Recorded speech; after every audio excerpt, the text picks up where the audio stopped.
Greetings and welcome to the West Orange Township Annual Dr. Martin Luther King Jr. Celebration Program. While I wish we could all be joined together in person, we are gathered as a virtual community to be in alignment with safety precautions as we continue to navigate the COVID-19 pandemic and the Omicron and Delta variants. I wish you good health and moments of joy during these very challenging times. I bring you greetings on behalf of the West Orange Human Relations Commission and our distinguished commissioners, and welcome you to our annual Dr. Martin Luther King Jr. Celebration Program. At this time, I would like to acknowledge our Mayor Robert Parisi, Town Council President Susan McCartney, and Town Council members, the West Orange Board of Education and Superintendent Dr. Scott Cascone, and the many remarkable leaders, volunteers, cultural organizations, and service people that help make West Orange a great place to live. Most importantly, I want to recognize you, our community of diverse residents who bring such rich culture and diverse perspectives to our amazing township. While we are not perfect, we are West Orange, and collectively, we must all remain committed to carrying out the legacy of Dr. King. Before I begin today's program, I want to acknowledge and recognize the traditional land of the Lenape people, past and present, that we as members of West Orange occupy. We give honor to the Lenape people as the indigenous stewards of this land, the original inhabitants of this traditional land, and also the spiritual keepers of the river of the Lenape people, or Delaware River. We express our gratitude and pay respect and honor to the original caretakers of this very land. Today, we celebrate the life and legacy of Dr. Martin Luther King Jr., the civil rights activist and leader who paved the way for many of us to have the freedoms and liberties we enjoy today. To frame our time together, I share with you the theme for our program, honoring people who serve in both informal and formal educator roles that embody the characteristics and values of Dr. King. Dr. King once said, "The function of education is to teach one to think intensively and to think critically. Intelligence plus character, now that is the goal of true education." As we as a society continue to grapple, wrestle, and overcome past and present long-standing horrific episodes of racism, sexism, homophobia, poverty, xenophobia, anti-Semitism, Islamophobia, the layered inequities resulting from the COVID-19 pandemic, and countless other acts of injustice, it is more important now than ever before that we individually and collectively come together to unite against hate and use our ability to think intensively and to think critically in the form of good character, the character that Dr. King would want us to possess. We must use our informal and formal education to fight against the oppression people from historically underrepresented communities endure every day from the unjust society in which we live. And so, today at this program, we are here to honor and remember Dr. King and his legacy, to recommit to the values and principles of Dr. King, and to honor and recognize leaders in our community who demonstrate character that is reflected in thought and action toward equity, justice, and principles of activism. We are very fortunate to have with us the president of Bloomfield College, Dr. Marquita Evans, who has been instrumental in her higher education career as an advocate for justice and equity. We look forward to hearing her remarks shortly.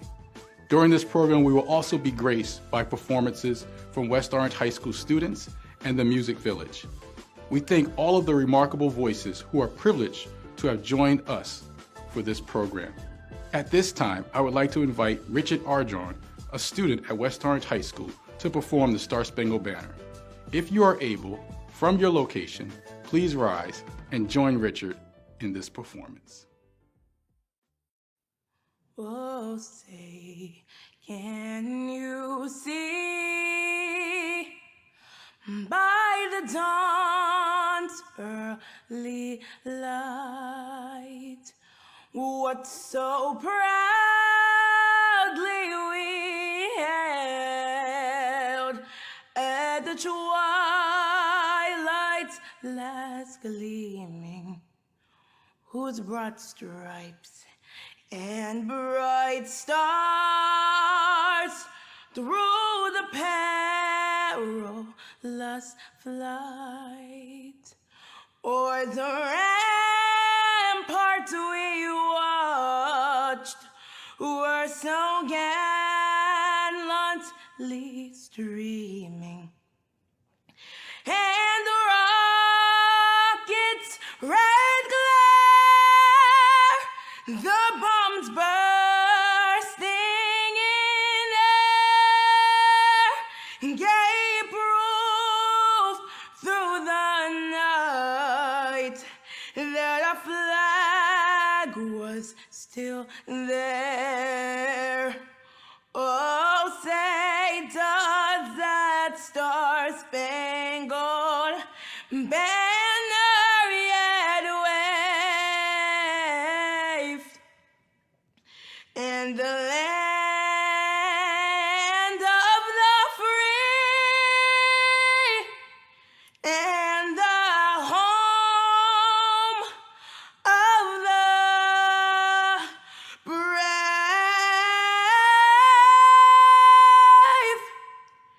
the brave. Lift every voice and sing till earth and heaven ring, ring with the harmonies of liberty. Let our rejoicing rise high as the listening skies. Let it resound loud as the rolling seas. Sing a song full of the faith that the dark past has taught us. Sing a song full of the hope that the present has brought us. Facing the rising sun of our new day begun, let us march on till victory is won.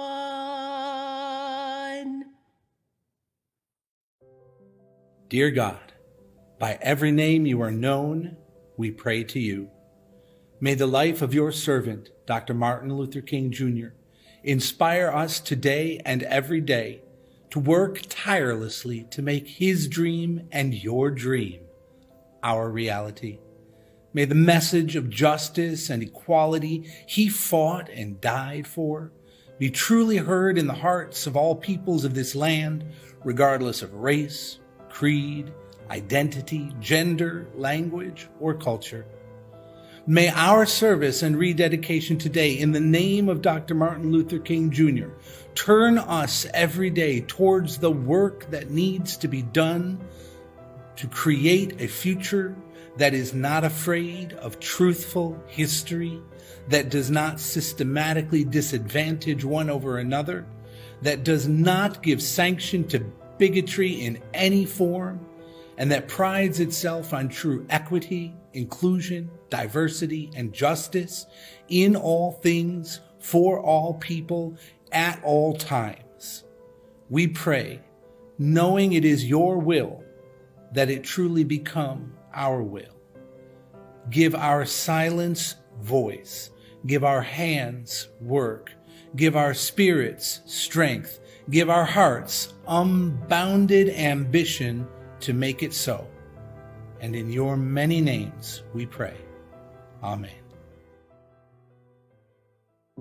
It is now my honor to welcome our mayor, Mayor Robert Parisi, who will provide greetings on behalf of the West Orange Township.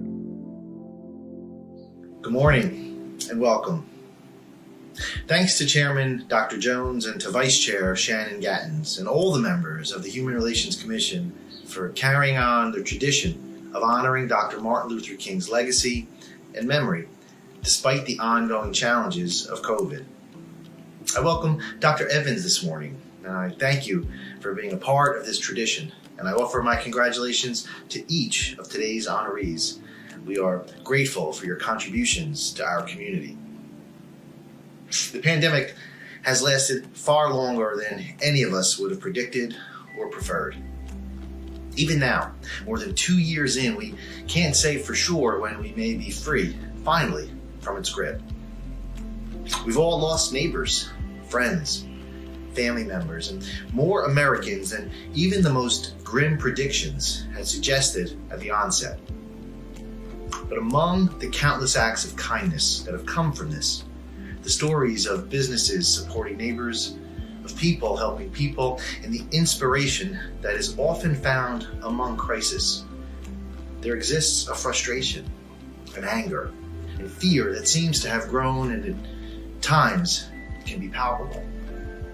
This plays out in every corner of our world, from social media to the streets of this nation.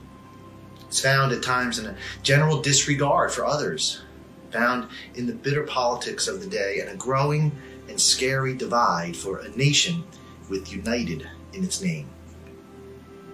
Now, maybe more than ever, as a community, as a nation, or simply as moms, dads, sons, and daughters, we need to celebrate and honor not only the life of Dr. King, and not only this one time a year, but honor in a daily commitment the message of his life, the lessons, his words, to honor the man.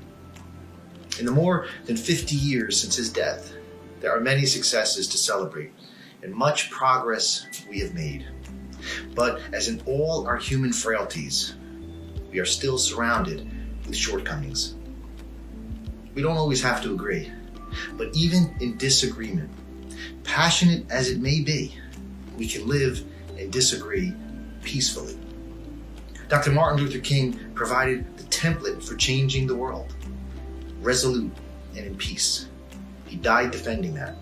His life spoke to the world. If only now, everyone would listen. Have a great day.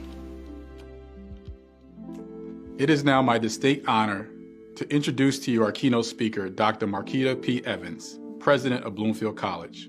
On June 1st, 2019, Dr. Evans officially became the 17th president of Bloomfield College. Dr. Evans is both the first woman and African American to lead the college in its 150-year history. She was unanimously selected by the college's Board of Trustees after a nationwide search by Academic Research, an executive search firm dedicated to serving higher education institutions. Dr. Evans has served in transformational leadership roles in higher education for 25 years, both at public and private institutions, with 20 of those years at minority-serving institutions in the 7th largest city in the United States, San Antonio, Texas. Bloomfield College holds the designation of a predominantly Black institution and Hispanic serving institution. Previously Provost and Vice President for Academic Affairs at Lady of Lake University, Dr. Evans sequentially served as Vice President of Academic Affairs and Dean and Associate Dean and Department Chair at University of Texas at San Antonio.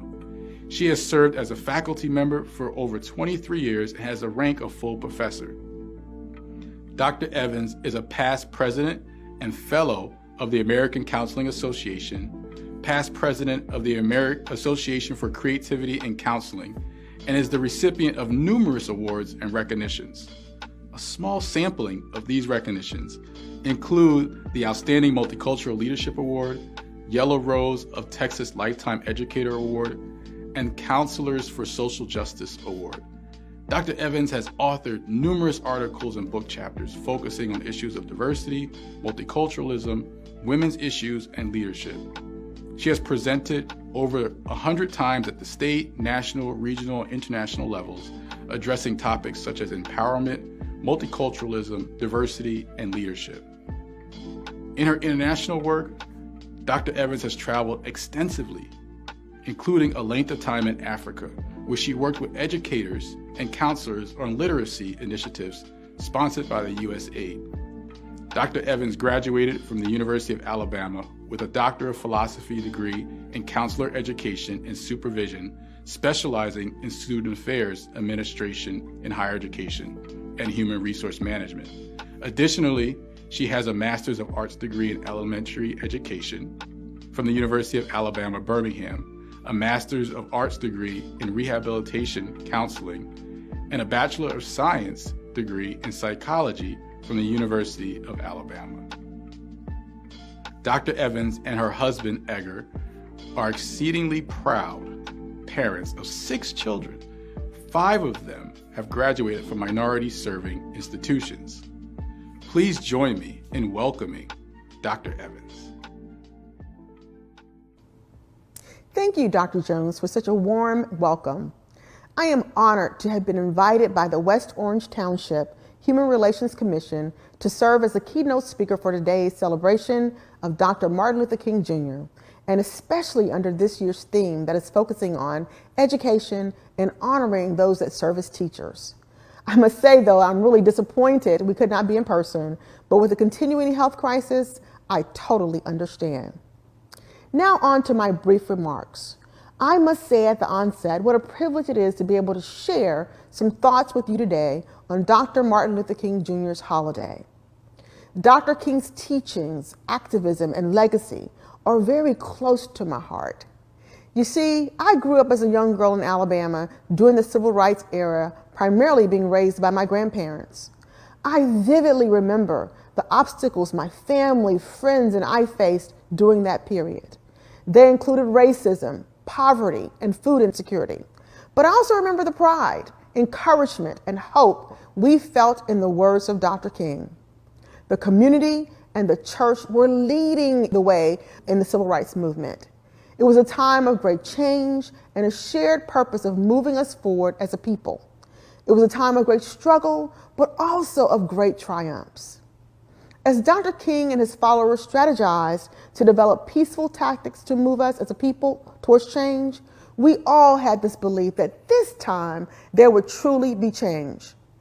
As I think about where we are today and where we were then, I unfortunately sense that we are eerily at a similar moment.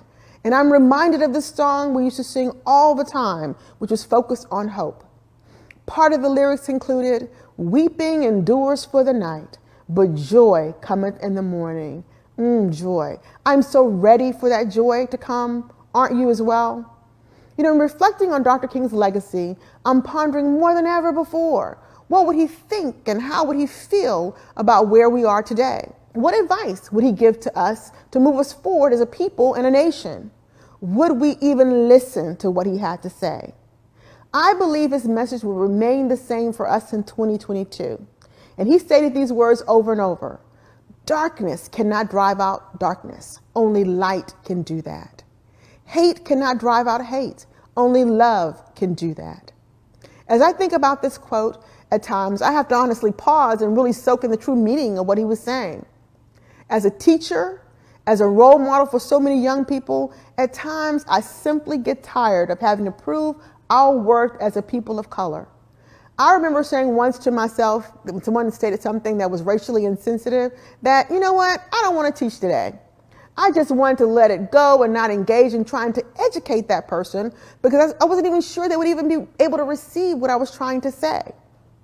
As I started to walk away, though, I heard the voice of my grandmother say, "When much is given, much is required." And some of you know that verse from Luke 12:48.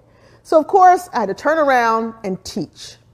I had to educate, whether the person was ready to receive it or not. That's simply what we do. That is what our responsibility and privilege is as a teacher. Now, I know some of you may feel the same way I did, but you have to always remember there is still much work to be done. You know, just thinking about the word teacher should invoke a certain amount of awe in what we're called to do as educators. Our teachers are laying the groundwork for our future generations. Once a person is educated, their minds are free. Another saying that was told to me over and over again when I was young was that once you get your education, no one can ever take that away from you. They can take your car, your house, the clothes off your back, but never can they take away your education. This year in 2022, as we celebrate Dr. King's accomplishments and his legacy of reaching people at the core of their ideology through peaceful ways, his teachings are even more deeply meaningful in reminding us of what we have always known. Words matter. Over these past several years, we have seen the impact from the highest of offices of the importance of monitoring our words. The words we put forth in our surroundings have resounding impact on one another. And it is even truer of the words expressed by those in active leadership roles who, by way of their positions and the authority they carry, have far-reaching influence. What are the words that you speak that will uplift and have a positive impact on lives versus words that tear down and are not inspirational? Think on those words. The ones that will uplift, especially as we continue with the devastation of these past 2 years of the pandemic. People are spiraling, and we need each other to lift us up and not tear us down. You know, in this time of civil unrest during the 50s and 60s, which is really not that far from what we're experiencing today, Dr. King emphatically advocated for finding approaches to solving societal problems that centered on positivity and reality. In his famous I Have a Dream speech, which was delivered on August 28, 1963, at the Lincoln Memorial in Washington, D.C., he said, "In the process of gaining our rightful place, we must not be guilty of wrongful deeds." As a gifted speaker, activist, and minister, Dr. King inspired and touched generations of Americans to stand up in nonviolent, peaceful protest for their rights and that of their neighbors as provided under the American Constitution for all Americans, regardless of their race. His activism included planning boycotts, freedom rides, voter registration drives, sit-ins, marches, and so much more that would lead us to societal change. Among the many accomplishments that led to his being awarded the Nobel Peace Prize in 1964 was a recognition that Dr. King's leadership was fundamental to ending the legal segregation of Negroes, as we will call back then, in the South and other parts of the United States. As a man of faith, when receiving the Nobel Prize, he said, "I accept this award today with an abiding faith in America and an audacious faith in the future of mankind." I pray that his very welcome vision for equality and peace in our lives may be realized through education and practice. In my lifetime, our lifetime, what joy there would be. As we used to say growing up in the South, I'd rather see a sermon than hear one any day. What does that mean? It means how we go about living our lives, how we treat each other, how we practice day to day the values Dr. King espoused is critically important. Can I see those core values in your actions and not just your words? As we celebrate Dr. King's legacy and teachings today, I acknowledge the much needed progress that has been made since the civil rights era that I grew up in. Yet, I'm exceedingly troubled by how far we still need to reach to become the nation of his dreams.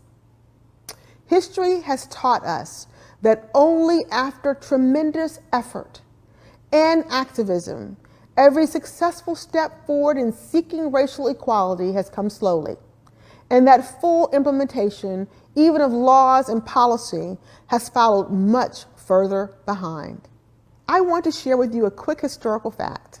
In 1964, Time magazine published that the most popular textbook for U.S. history classes named only 2 Black people in the entire 100 years of history that had transpired since the Civil War. Wow, that is simply unbelievable. When President Gerald Ford decreed Black History Month a national observance in 1976, 50 years of conversations surrounding the missing history of Black people in our country had already been taking place, and with little to show for it. Unfortunately, I feel as if we're returning to this now in 2022, as some school systems across the country are in fact removing some history of our minority populations. This is so very sad. And while Martin Luther King Jr. Day was first observed in 1986, it was not until the year 2000 that all 50 states celebrated in unity for the first time. This prolonging of putting into practice matters related to the advancement of racial equality in our country continues into the present day. When one considers this accounting of the past, it becomes palpable to understand the underpinning of frustration and growing anger with permeating injustices, disenfranchisement, and systemic racism that many Black Americans and allies feel today. This is why activism, such as what our country saw under Dr. Martin Luther King during the Civil Rights era and the activism we see today, are so important. The activism of the Black Lives Matter movement and the protests in our streets that followed the murders of Black Americans, such as George Floyd, Breonna Taylor, and Ahmaud Arbery, have shown greater light than I can recall in a long time in certain areas of inequities that continue to be lived by Black Americans still today. All I can say is thank God for the cell phone that is shedding light on these atrocities for all to see. Concurrently, the now 2-year-long pandemic that we're living in has also brought to light the grim data that the Black family is enduring the gravest of the effects of this health crisis. The disproportionate number of Black individuals who have lost their jobs and homes, the impact the pandemic is having on the education of our Black and brown students, and the number of Black individuals who have been sickened with the virus and have lost their lives in our hospitals and other healthcare facilities is a reality that demands accountability and change. Yes, systemic racism is real. This special day of remembrance is a time to reflect on how far we have come in fulfilling Dr. King's vision of equality and community. Favorably, as a country, we have indeed moved forward since the ending of the Civil War some 157 years ago. But today is also a time to examine and discern how much further work still needs to be done. The pace at which we have advanced toward equality for all, regardless of race, as provided under the American Constitution, is visibly slow. What can we do? Dr. King's professed that injustice anywhere is a threat to justice everywhere. And he avowed that in the end, we will remember not the words of our enemies, but the silence of our friends. That is why we pause today to reflect on the life and inspiration of Dr. King. We each have an opportunity to reassert ourselves, to speak up when we see injustice, and to further his teachings about the strength of activism, to move the needle on attaining equality for all. In his famous I Have a Dream speech, Dr. King said, no, we are not satisfied, and we will not be satisfied until justice rolls down like waters and righteousness like a mighty stream. I pray that his ardent faith and resilience carry like an echo in each of our minds and hearts, and that when we see each other and we have the opportunity, we will act with a determination in both his honor and our commitments to the democratic ideals of a fair, unbiased, and unprejudiced society for every man, woman, and child. By remaining alert to occasions where we can contribute and do our part, we can together and individually make a substantial difference in heightening public awareness of what is right and just. To continue to open the minds of our family, friends, and neighbors as we seek educational and policy pathways for achieving the racial equality as Dr. King espoused. As the first Black and female president of New Jersey's only 4-year predominantly Black institution, Hispanic serving institution, and minority serving institution, and as an educator devoted to expanding minds and developing our nation's future leaders, I want to encourage all of us to press forward in a firm belief that we can become the great nation of Dr. King's dreams and of our dreams. Just as we know that words matter, every action we take or don't take also matters. Dr. King once said, "If I cannot do great things, I can do small things in a great way." True words to live by, then, today, and always. As today's reflection and celebration continues, I want to again thank Dr. Jones and the members of the West Orange Township Human Relations Commission for putting on this very important program. I also especially wish to express my sincere congratulations to each of today's honorees. Your exceptional devotion to the ideals of Dr. King's work as educators and as leaders and learners is deeply appreciated. From all of us at Bloomfield College, we wish you an inspirational day as we remember Dr. Martin Luther King Jr. Thank you.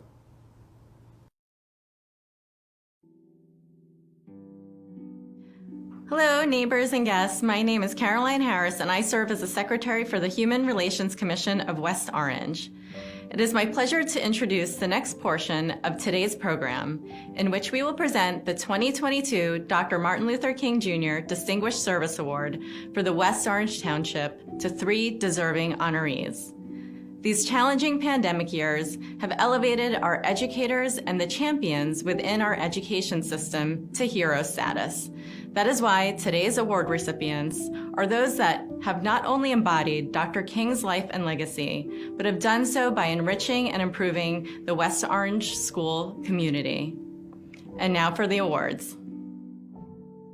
Everybody can be great because everybody can serve. You don't have to have a college degree to serve. You don't have to make your subject and your verb agree to serve. You only need a heart full of grace, a soul generated by love. Dr. Martin Luther King Jr. As his youth group leader, it is my pleasure to present a Distinguished Service Award to Bahara Matu for his service in West Orange. As a senior at West Orange High School, he is currently the president of the Unity Club, Vice President of Culture and Education of the Black Student Union, and one of the Board of Education's liaisons. Outside of school, he is a member of many social justice organizations. He is the executive director of the West Orange Young Dems and has helped advocate the new CCRB ordinance that was passed by the town council. He will continue his work as an advocate in college and beyond. Receiving this award truly does mean a lot to me because MLK has been a part of my life for as long as I've been in the United States. When I first immigrated to the United States, my articulation of the English language was far from perfect. In an effort to catch up with my fellow classmates, I would read day after day, book after book at the West Orange Public Library, and day after day, reading book after book. I came across a hero more captivating than any fairy tale knight or superhero ever was, a hero who looked just like me, a hero named Dr. King. And ever since that day, close to 10 years ago, I've regarded Dr. King as one of my heroes. A hero whose works I still study to this day. After reading his works, studying his beliefs, and for lack of a better word, understanding his dogma, I arrived at a realization that Dr. King's legacy is still unfulfilled. In America today, we are still facing the same issues that King fought so hard against. Some that are blatantly obvious and that stand right in front of our faces, and others whose perversions rely on subtlety. From police brutality to voter suppression, from the emergence of hate groups that wish to take away our voice, to the prison industrial complex that segregates its survivors into a second-class citizenship, America has failed to fulfill King's legacy in countless ways. If anything, I think it's even fair to say that it's forgotten it. Now, in these politically polarizing times of America today, these topics are often uncomfortable to speak about. Taboo even.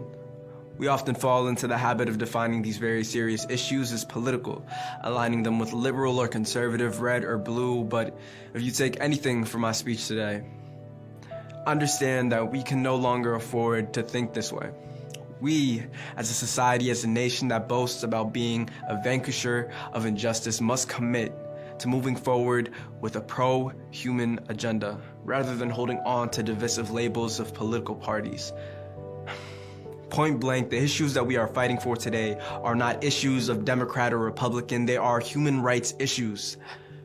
We must continue fighting just like Dr. King for a world where a little black boy or girl can walk down the street without fear of being harassed or killed by a police officer, a world where the existence of hate groups hell-bent on perpetuating supremacy and segregation is as inconceivable as a monster underneath your bed, a world where a prison is a place of rehabilitation, not torment for those who are poverty-stricken.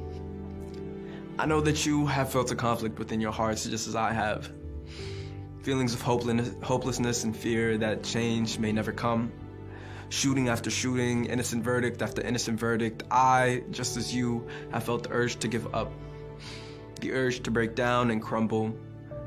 But it is in times such as these, times when we feel we are at our lowest, that we should stand tall and come together to push forth the legacy of revolutionaries like Dr. Martin Luther King. That we fight back against the hatred in our world with love and understanding. Regard your fellow man not as an inmate or an enemy, but as a human being. It is not our skin that divides us, it is society's conditioning to respond to our differences with hate. So to conclude in what I truly believe Dr. King meant to say in his speech, I have a dream that little black boys and black girls will be able to join hands with little white boys and white girls as sisters and brothers and stand together in the face of injustice, as comrades against the war on hate. Their ammunition, love. Their mission, unity. I have a dream that the next generation will not be one divided by politics, but united in humanity. I have a dream that we can fulfill this legacy and make this dream of mine a reality. Thank you. Life's most persistent and urgent question is, what are you doing for others? Our next honoree has done quite a bit. Jason Lamont Jackson, Sr., is in his 24th year of teaching and coaching. He has coached youth, high school, college, and even professional athletes to Olympic trials and world championship medals. His passion for teaching and coaching, which he says are synonymous, has helped change the lives of hundreds of kids over the years. I'd like to thank the West Orange Human Relations Commission for this award. It's very humbling. I stumbled into coaching after my post-collegiate career ended in track and field, and then stumbled into teaching because in order to coach, you had to at least be a substitute teacher. That was back in 1998, and the time has really flown by. One of the things that I'm so grateful for is the ability to reach young people and change their lives both in the classroom and out on the track. I don't think there's anything more important than a teacher/coach. Those terms have been synonymous to me all my career, and just very grateful and humble to be able to reach so many each and every year. As a student sit in front of me in the classroom or they're talking to me out on the track, I take that privilege very mightily. I know how important it is and the ability we have to change their lives, both for the positive and negative. And early on in my career, there was a lot of bumps where I had to kind of learn just communication skills and how to plan and work harder and smarter in educating our youth. And I think that I'm at a point now where it comes so naturally that I enjoy it. It hasn't become work for me. And so, again, I'm so truly grateful for this. A quote that I think of from Dr. Martin Luther King is, whatever your life's passion is, be great at it. And I'm so grateful for this, and thank you very, very much.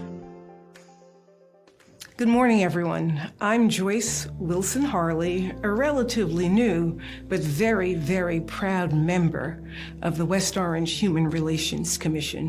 And I'm even prouder today because I have the honor and the privilege of presenting our Distinguished Service Award, our Martin Luther King Jr. Distinguished Service Award, to a woman who we've all come to know, to admire, to respect, and to love. And that woman is Tez Utopia Roro. We're presenting this award because we're celebrating education this year. And Tez has been the living embodiment of so much that Dr. King felt and believed in education. In giving a commencement address to the graduating class at Morehouse College some years ago.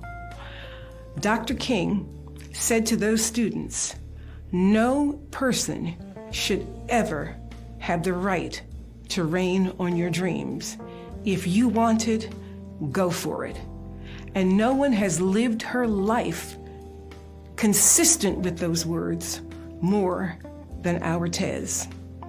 Her work with the PTA organizations in West Orange has been an inspiration to so many parents in our town who through word and deed have been led by Tez to show up, to stand up, and to speak out on behalf of their children to make sure that they get the best high-quality education that our district can deliver.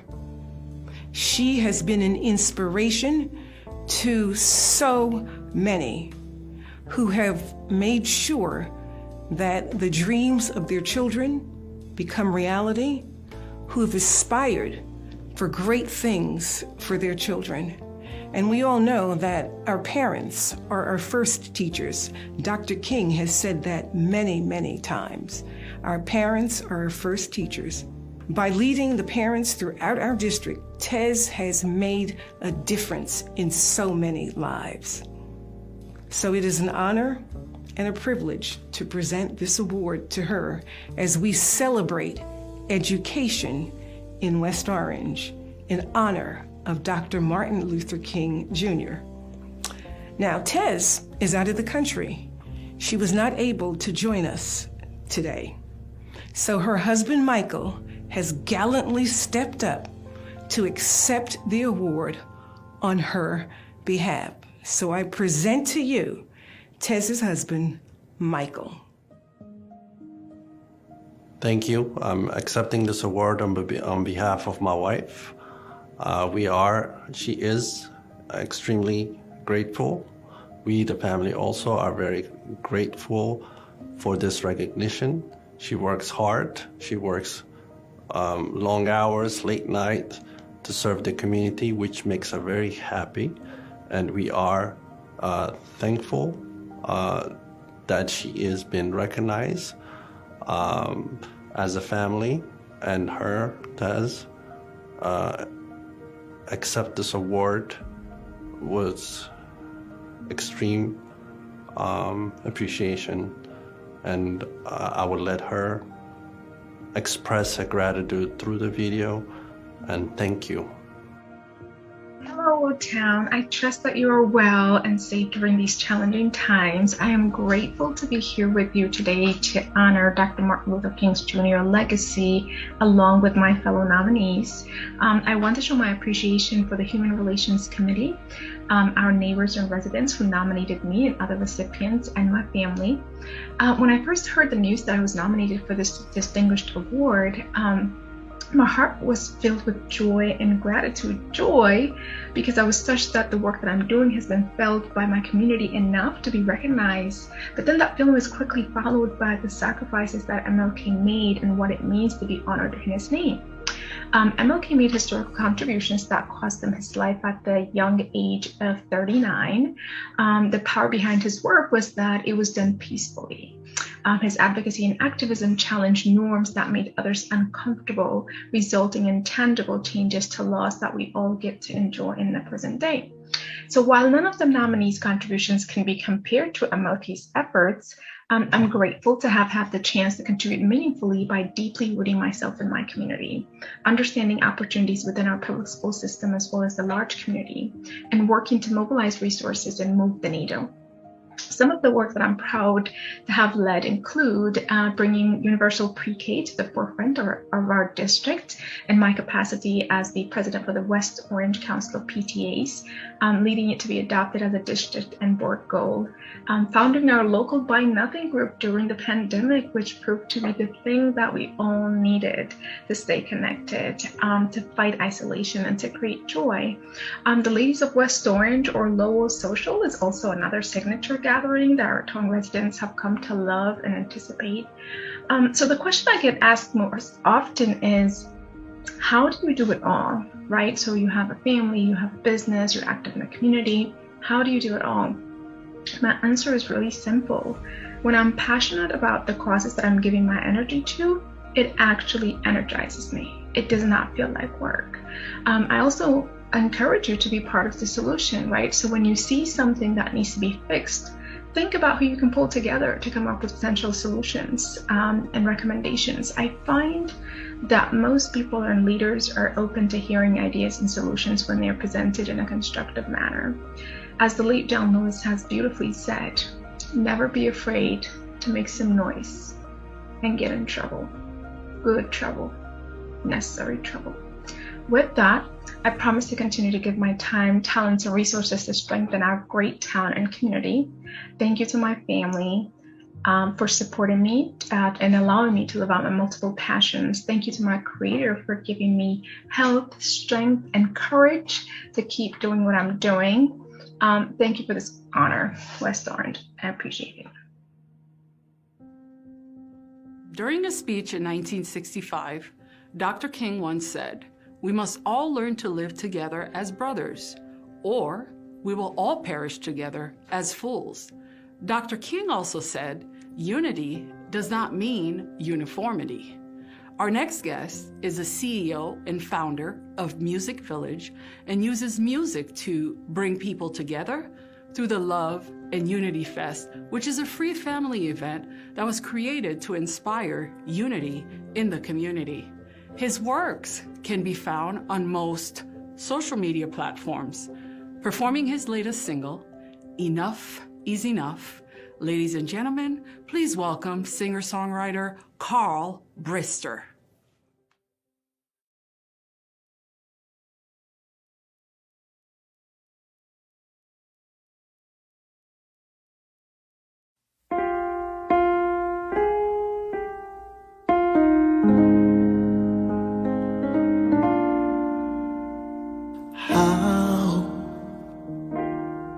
Can we talk about liberty?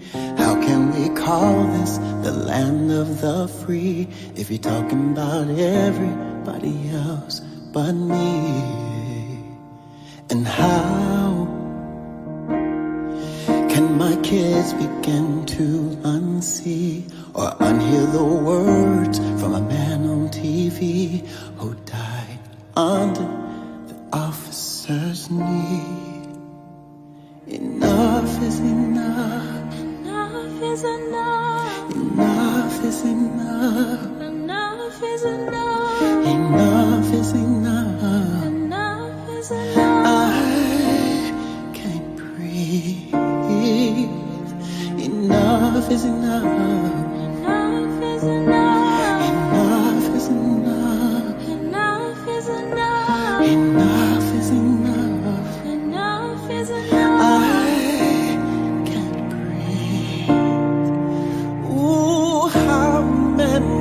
Bodies have to fall.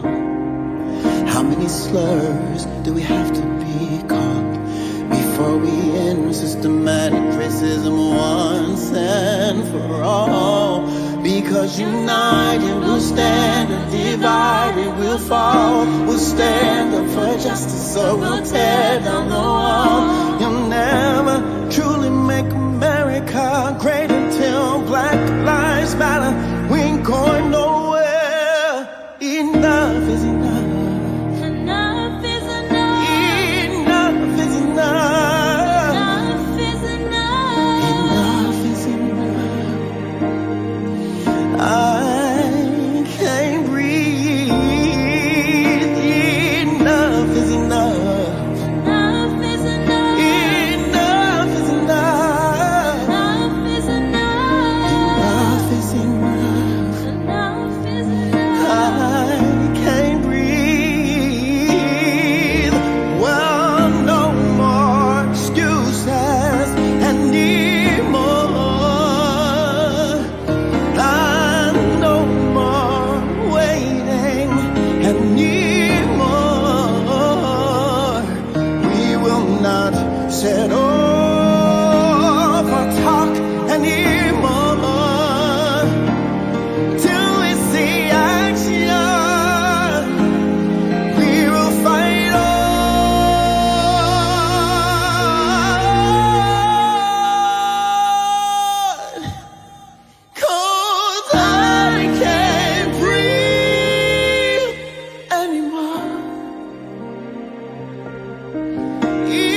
is enough. Ooh, is enough, is enough. Ooh, hey, is enough, is enough, is enough. Ooh.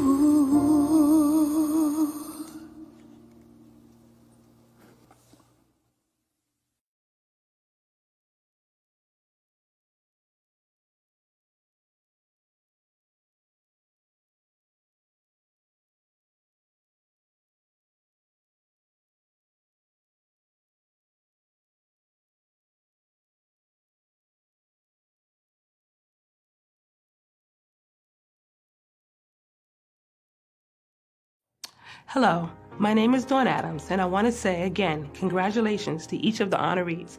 As I read through each of your brief bios, I was so impressed by the great contributions you all have made in your own unique way. So we thank you for doing your part to make our community a little bit better. Our neighbors say thank you. Our students say thank you. Our families say thank you.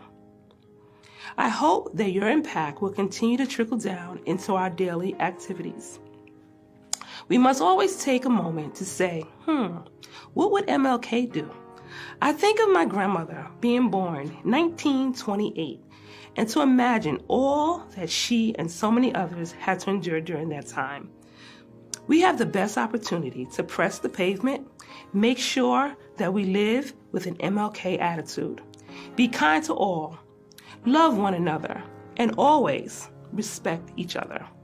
I will leave you with these two quotes. May I stress the need for courageous, intelligence, and dedicated leadership. Leaders of sound integrity. Leaders not in love with publicity, but in love with justice. Leaders not in love with money, but in love with humanity. Leaders who can subject their particular egos to the greatest of the cause. My second quote. The ultimate measure of a man is not where he stands in the moment of comfort and convenience, but where he stands at a time of challenge and controversy. Thank you and have a great day.